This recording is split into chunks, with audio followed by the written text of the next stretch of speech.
For a while, I'd been thinking about doing a kind of art assignment marathon to see how many assignments I could do in a day. And since it was a rainy Tuesday, I thought I might as well give it a go. And I roped in some friends and the lovely people who make this show to help. The key to any marathon is preparation.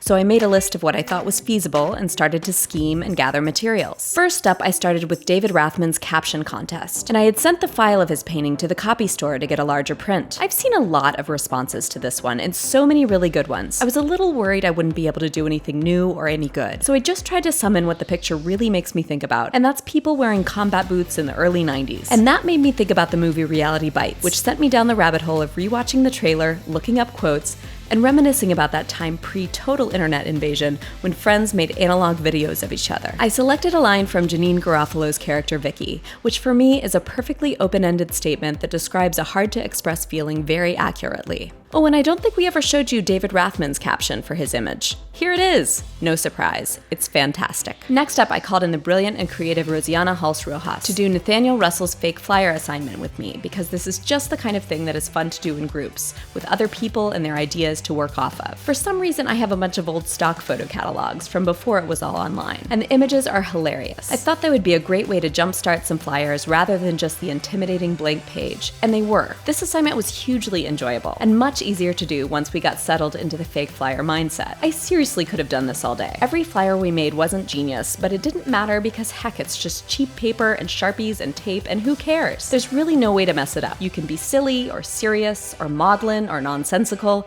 and it all works. After that, we cleared the decks for Paula McCartney's constructed landscape. We quickly realized we needed good natural light for this and changed our setup to accommodate. We cut up some boxes to make backdrops and started in. I had raided my pantry for lonely and expired food items and grabbed some plants and herbs from outside. And Rosianna had gathered materials from home and garden as well. We also used an old art magazine to pull images for backgrounds. And the whole process for me felt like a cross between making a diorama in elementary school and crafting a three-dimensional data-informed collage. The most interesting part of this for me was the transition from making the scene to photographing it. When looking through the lens of a camera, suddenly the image appears jarringly different. Playing with camera placement and focus and light changes the scene dramatically. The whole thing really came alive once we populated the scenes with little figures. Providing a visual anchor really made the difference between creating just a strange, optically confusing image and a real, believable sense of space. Then it was time to get out into the real world. So Zuleyha Razak joined us, who does a lot of fantastic behind-the-scenes work for the art assignment and is always game for an adventure. Since I had already done Asaf Evran's blow-up in the assignment video, Zuleyha gave it a try. She chose to capture a busy intersection that she drives through every day but had never explored on foot. She found the 3 minutes spent looking at the photograph essential here. Your eyes are forced to notice the details when you're not allowed to look at anything else, especially when it's something whose overall details you see every day. And the photograph produced some surprising details, from touching inscriptions on bricks to the reflections in puddles from the rain earlier that morning. There was so much character and personality hidden away on a seemingly mundane Indianapolis street. Her biggest takeaway was how much we miss when we're stuck in our little car bubbles, focused on getting from point A to B. She could have spent all afternoon walking around and taking pictures, but this was a marathon and we had to move on. We then set off to do Molly Springfield's assignment, Copy a Copy a Copy, and I had convinced my friends who own a business to let us use their copier. Zuleyha and I brought some books from home, and we roped in our amazingly multi-talented director, editor, camera operator Mark Olson as well. Zuleyha used her favorite contemporary art textbook from college and focused in on an image of Ken Aptekar's painting Pink Frick, enlarging and darkening until she achieved this really cool abstract graphic image. Then I used my worn-out old copy of War and Peace, whose back cover had fallen off and was covered in notations. Thinking that marginalia might make for an interesting image, I started at work,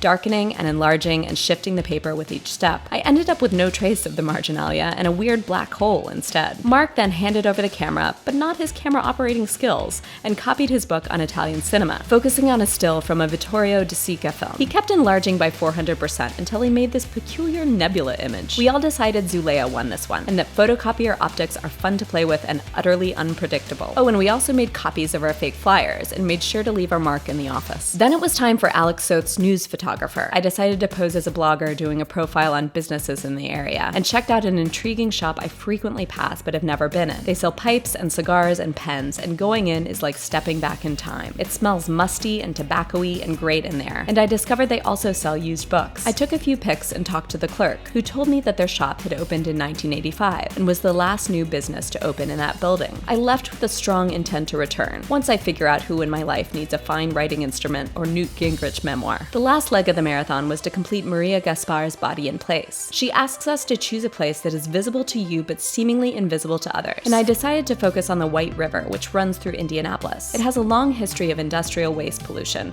but the real issue now is that the city's sewer system overflows into the river after as little as a quarter inch of rain. The EPA and the city have developed a plan to curb the overflow by 2025, but in the meantime we just live with it. And since the river is non-navigable, the city built up around it but not facing it. It's kind of like the city has its back turned to it, making it easier to live with the fact that poop literally flows through it. Despite all this, it's beautiful. I live near the river, enjoy looking at the river, and even go canoeing in the river, but I assiduously avoid making contact with the water. So I asked John to walk into it with me. And as I mentioned earlier, it had been raining that day. Although a lot of people are working on correcting this, I hoped this small action could signal my attention and awareness of this predicament, this river that is a shared resource and shared responsibility. Okay, that's it. We did it. It was much more gratifying than I expected, and as far as I know, I didn't contract any waterborne diseases. I want to do it again.